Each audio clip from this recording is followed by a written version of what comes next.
자, 안녕하세요. 연금박사 이영조입니다. 자, 오늘도 주택연금에 대해서 전문적으로 설명해 주실 주택금융공사의 한송희 대리님 나오셨습니다. 안녕하세요. 네, 너무 이쁘게 인사하셔가지고. 와, 네, 오늘은 주택연금의 가입 자격에 대해서 한번 알아보도록 하겠습니다. 어떤 분들이 주택연금을 가입할 수 있고, 또 어떤 분들은 안 되고, 자격을 맞추려면 어떤 게 필요한지 한번 알아보도록 하겠습니다.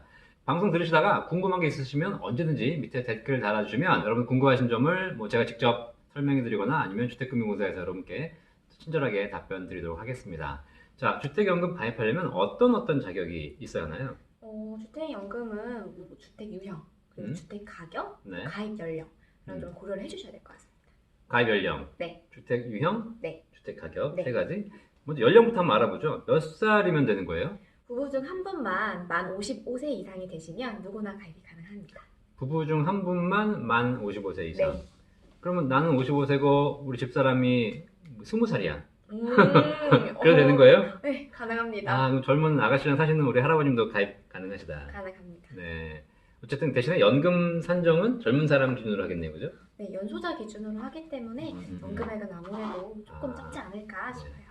두 분 중에서 한 분만 55세 이상이면 가입 가능하지만 연금액 산정은 젊으신 분 중심으로 산정하기 때문에 네. 아무래도 좀 다운될 수밖에 없겠네요, 그죠? 네, 맞습니다. 어쨌든 가입 연령은 한 분이라도 55세. 작년까지는 60세였잖아요. 네, 바뀌었어요. 올해 바뀌면서 많이 가입 가능하네요. 네, 55세부터 누구든지 하실 수 있다. 네. 자, 그 다음에 주택 유형을 보죠. 되게 궁금해하시는 분들 많아요. 그러니까 주택연금인데 질문이 어떤 거냐면요. 아파트도 주택인가요? 이렇게 물어보시는 분 계세요. 네. 그러니까 결국은 주택 유형에 대해서도 우리가 사소하게 아는 거지만 궁금해하시는 분도 있는 것 같은데 설명해 주시죠. 어떤 주택이 되고 어떤 주택이 안 되는지. 네. 주택연금은 주택법상 주택 그리고 노인복지법상 노인복지주택이 가입 가능합니다. 그 얘기는 뭐죠? 그냥 내가 살고 있는 집이면 다 된다는 거예요? 네, 가능하시고요. 대신에 이제 등기부 등본 있잖아요. 네네네. 거기에 주택이라고 이렇게 찍혀야 돼요. 주택. 시골집은? 시골집도 당연히 가능합니다. 시골집 돼요? 네, 공부상에 뭐 주택이라고 확인이 되어 있으면 단독주택, 뭐 연립, 다세대, 다가구 다 가입 가능하세요. 아, 그래요? 네. 시골집 같은 경우에는 시골집에 땅도 있잖아요. 네. 그런 경우 어떻게 계산해요? 주택연금은요, 그 집과 그 집이 속해 있는 땅 있잖아요. 네. 그거를 모두 네. 가격에 평가하고 그리고 네. 근저당권 잡아서 연금 드리고 있습니다. 그 집이 속한 땅도 주택연금 가액에 포함되는 거네요. 네, 맞습니다. 더 많이 받을 수 있겠네요. 네. 그리고 집 중에서 지금 가장 이슈가 되고 있는 게 오피스텔 관심 많으시잖아요. 네. 대부분 오피스텔 살고 계신 분도 많이 계시고 이 오피스텔은 되나요? 사실 지금은 오피스텔은 이제 업무용 시설로 분류가 되고 있기 때문에 네. 주택연금 가입이 조금 어렵습니다. 가입 어려워요? 네, 근데 뭐 된다는 얘기가 있던데? 맞아요. 안 그래도 말씀드리려고 했는데, 네네네. 네. 이제 아무래도 주거 형태도 너무 다양해졌고 어르신들께서도 오피스텔에 거주하실 수 있는 거잖아요. 그렇죠. 그래서 주거 목적으로 이제 이용하고 있는 오피스텔 같은 경우에는요, 가입이 가능하도록 관련 법 개정안을 지금 추진 중에 있고요. 네네. 지금 뭐 이르면 뭐 올해 말 아니면 내년 초쯤 음. 시행이 돼서요, 가입 많이 가능하실 것 같아요. 네, 빨리 하셨으면 좋겠어요. 네. 음. 오피스텔이 현재는 안 되지만 법이 개정되면 오피스텔도 주택연금을 받을 수 있다. 그 집에 반드시 거주해야 되는 거죠? 네, 반드시 거주하고 계셔야 돼요. 근데 만약에 연금 이용하시다가 네. 갑자기 다른 데로 가버리신 거예요. 네네네. 그러면 연금 지급이 중단될 수가 있어요. 어떻게 알아요, 이걸? 발뒤차고 있어요? 그거는 아닌데요. 뭐 예를 들어 저희가 뭐 고객님의 주민등록 전입 사실을 다른 뭐 기관에서 이렇게 받아와요. 네. 저희가 꾸준히 모니터링을 하고 있거든요. 아. 만약 고객님께서 다른 집으로 전입이 됐다. 그럼 저희가 확인을 하면 이제 연락을 드리죠. 네. 자동 해지? 자동 해지는 아니고요. 네. 잠시 지급을 이제 멈추게 되고 고객님께서 다시 뭐 돌아오시면 연금 지급이 이제 재개가 되는 네. 그렇게 이제 운영하고 있습니다. 네. 요즘은 사실 뭐 한 집만 가지고 계신 분들이 아니라 집을 여러 채 가지고 계신 분들 있잖아요. 네. 다주택자도 주택연금 가입이 가능해요? 원래는 원칙은 이제 1주택자만 네. 가능해요. 근데 하지만 네. 다주택자더라도 네.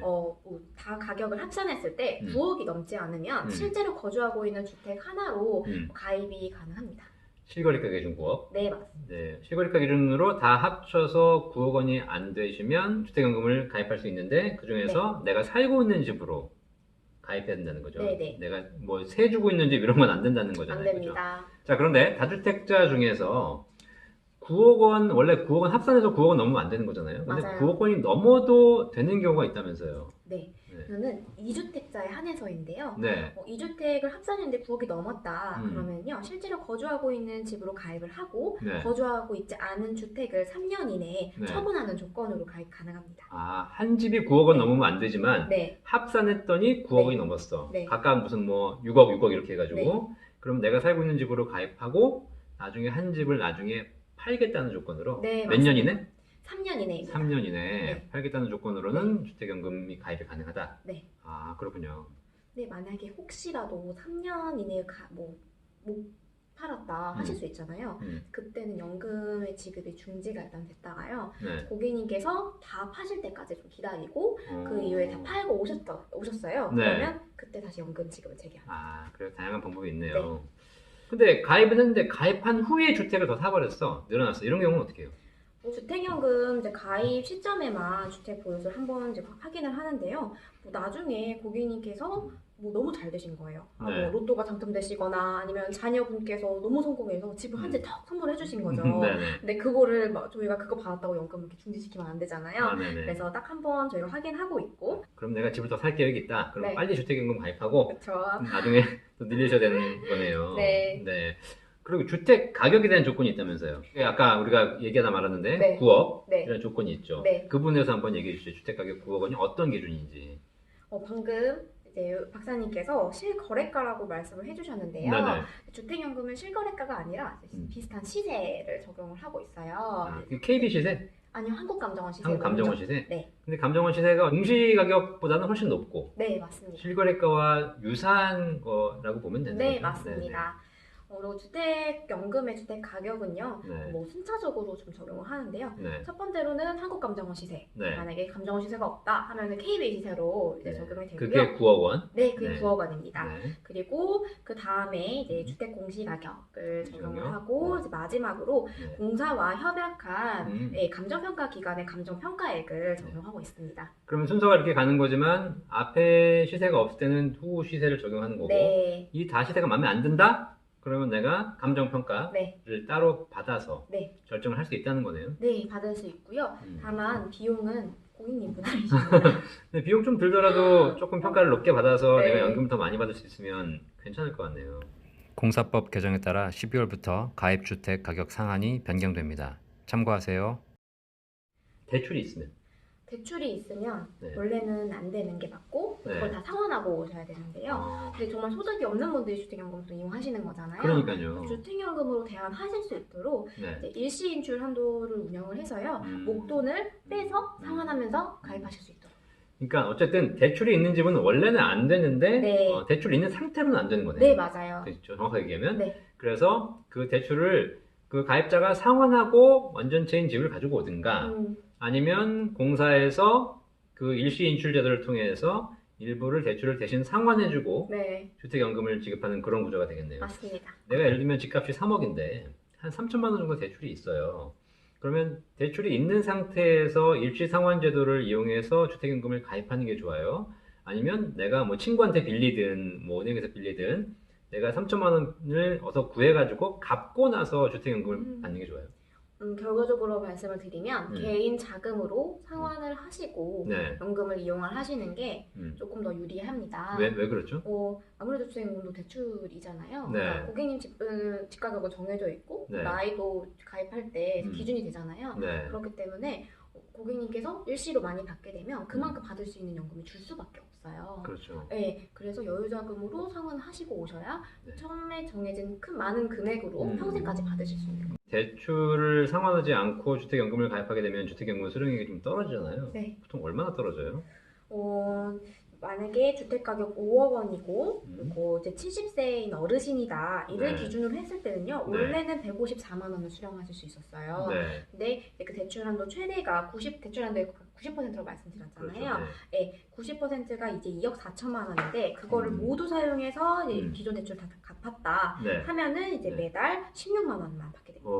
10%밖에 안 되는 거네. 네, 맞습니다. 네. 원래는 5억짜리 집이고 대출 한도가 2억 4천이니까 네.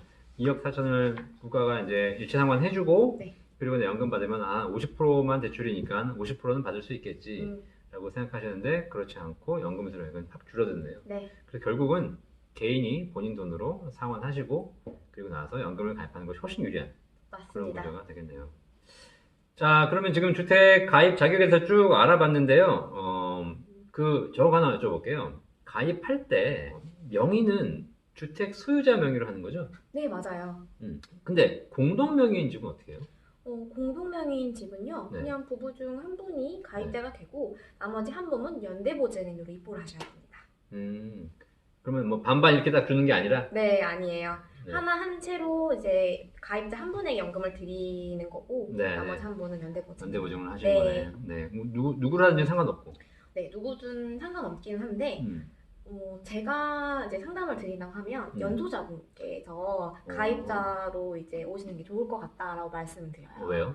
왜냐면 만약에 보통 이제 연소자시가 훨씬 더 젊으시다는 말씀이신 거잖아요. 네. 오래오래 더 장수하실 수 있잖아요. 아. 그렇게 되면 혹시라도 뭐 나머지 한 분이 사망하셨을 때 가입자가 사망하면 배우자로 채무인수 절차를 밟아야 되는데 그렇죠. 네. 배우자가 사망하면 채무인수 절차 없이 이제 연금을 받으실 수 있으니까 좀 절차상 편하지 않을까. 네네. 네네. 오래 사신 분 이름으로 가입해야 중간에 권리관계에 있어서 네. 문제가 없는 네. 이런 상황이 발생하겠네요. 자, 이런 부분에서 궁금하신 게 있으시면 언제든지 주택금융공사 저한테 전화하지 마시고요. 네, 주택금융공사가 잘 친절하게 안내해드리고 있으니까 전화번호가 1688-8114입니다. 네, 전화 주시면 주택연금에 대해서 자세하게 상담 받으실 수 있을 것 같습니다. 이 주택연금은 언제 가입하는 게 좋을까요? 제가 생각했을 때는요. 네. 지금 주택 가격이 정점에 있고 네. 그리고 이제 당분간 보합세를 이룰 것으로 이제 전망하고 있기 때문에 네. 지금 주택연금은 주택 가격에 따라서 연금액이 정해지잖아요. 네. 특성상 지금이 아마 최적의 시기가 아닐까 생각이 됩니다. 그렇죠. 최근에 집값이 좀 많이 올라서 어쨌든 뭐 주택 가지고 계신 분들은 주택연금 가입하기에는 굉장히 좋은 맞습니다. 시점이 되겠죠. 네, 뭐 집값이 떨어져도 연금을 줄이거나 이러지 않는 거잖아요. 그럼요. 네. 그 부분에 대해서 나중에 또 제가 주택연금 그 방송에서 따로 말씀드리겠지만 어쨌든 지금이 주택연금을 가입하기에 굉장히 좋은 시점인 것 같다. 네. 그럼 가입하실 분들은 1688-8114로 전화하셔서 문의하시면 되겠습니다. 네, 저는 주택연금 가입 자격에 대해서 알아봤는데요. 도움이 되셨다면 구독과 좋아요 부탁드리겠습니다. 오늘 소개해주신 우리 한송이 대리님도 진심으로 감사드립니다. 감사합니다. 네. 자, 연금박사 계속 구독해주시고요. 연금박사 구독하면 여러분 노후가 행복해집니다. 여러분의 행복한 노후를 응원하겠습니다. 감사합니다.